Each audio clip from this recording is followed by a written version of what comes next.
Hi everyone, ഞാൻ May, Ziva maternity wear managing director. എല്ലാവർക്കും international women's day ആശംസകൾ. The theme of International Women's Day in 2024 is Invest in Women and Accelerate Progress. And the campaign theme is Inspire Inclusion. ഈ രണ്ട് തീമും വളരെ മനോഹരമായ തീമായിട്ടാണ് എനിക്ക് തോന്നിയത്. നമ്മുടെ ചുറ്റുപാടൊന്ന് നോക്കി നോക്കൂ. നമ്മളുടെ അമ്മമാരെയും സഹോദരിമാരെയും സുഹൃത്തുക്കളെയൊക്കെ എത്ര കരുത്തരായ സ്ത്രീകളാണ് അവരവരുടെ വീടും കുട്ടികളും ഹസ്ബൻഡിനെയും ജോലി സ്ഥലമൊക്കെ മാനേജ് ചെയ്യുന്നത് എത്ര ഭംഗിയായിട്ടാണ്.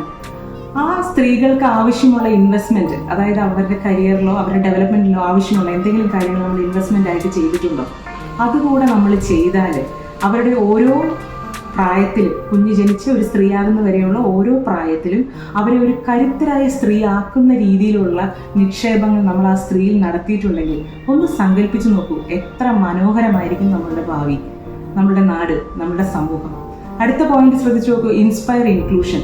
സ്ത്രീ എന്ന നിലയിൽ അവരെ പല സംഗതികളിൽ നിന്നും മാറ്റി നിർത്താതെ എല്ലാ കാര്യങ്ങളിലേക്കും അവരെ ഉൾപ്പെടുത്തിക്കൊണ്ട് നമുക്ക് ചിന്തിക്കാൻ കഴിഞ്ഞാൽ എത്ര ഭംഗിയായി നമ്മുടെ നാടിനെ നമുക്ക് മാറ്റാൻ സാധിക്കും. 2 ദിവസം മുമ്പ് ഒരു ആൺസുഹൃത്ത് എന്നോട് ചോദിച്ചു, എന്തിനാണ് ഈ വുമൻസ് ഡേ ഒക്കെ സെലിബ്രേറ്റ് ചെയ്യുന്നത്, എന്താണ് അതുകൊണ്ടുള്ള പ്രയോജനം? നമുക്ക് വേണമെങ്കിൽ കൈക്കുഞ്ഞുങ്ങളുള്ള അമ്മമാരെ പരിഗണിക്കാം, മുതിർന്ന പ്രായമേറിയ സ്ത്രീകളെ പരിഗണിക്കാം.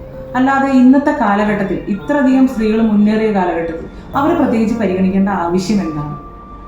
ഞാൻ ആ സുഹൃത്തിനോട് തിരിച്ചു പറഞ്ഞു, according to the gender inequality index, ranked India 122 position out of 190 countries.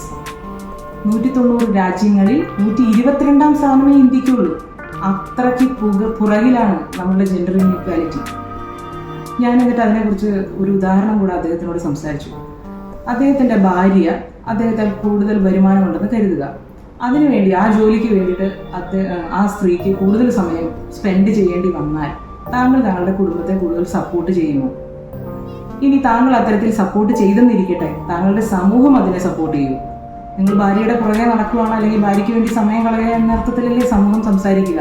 അപ്പോൾ ഇന്ത്യയിൽ, അല്ലെങ്കിൽ നമ്മുടെ ചുറ്റുമുള്ള നമ്മുടെ ചെറിയ സമൂഹത്തിൽ എന്ത് ഈക്വാലിറ്റിയാണ് നമ്മൾ കണ്ടുകൊണ്ടിരിക്കുന്നത്? വേൾഡ് എക്കണോമിക് ഫോറം പ്രകാരം ഒരു സ്ത്രീയുടെ ആത്മാഭിമാനം മറ്റേതൊരാളെയും പോലെ തുല്യമാണെന്ന് നമ്മുടെ സമൂഹം ഒട്ടാകെ തിരിച്ചറിയുകയും ഉൾക്കൊള്ളുകയും ചെയ്യുന്നത് 131 വർഷങ്ങൾക്ക് ശേഷമായിരിക്കും.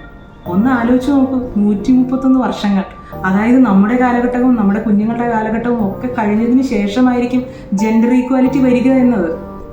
ഈ വനിതാ ദിനത്തിൽ എനിക്ക് എല്ലാവരോടും പറയാനുള്ളത്, അമ്മമാരെ, നിങ്ങൾ നിങ്ങളുടെ ആൺകുട്ടികളെ കൂടുതൽ കരുത്തരായി വളർത്തുകയും അവരുടെ ദൈനംദിന കാര്യങ്ങൾ ചെയ്യാൻ ഒരു സ്ത്രീയുടെ സഹായം കൂടിയേ തീരൂ എന്ന് അവരെ നിങ്ങൾ പഠിപ്പിക്കരുത്. അവർ ഉത്തമ പുരുഷന്മാരായി വളരട്ടെ.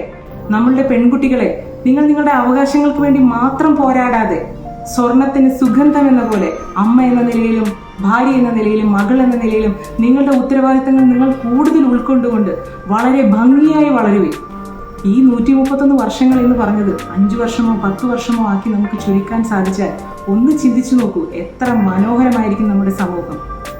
എല്ലാവർക്കും എൻ്റെ വുമൻസ് ഡേ ആശംസകൾ.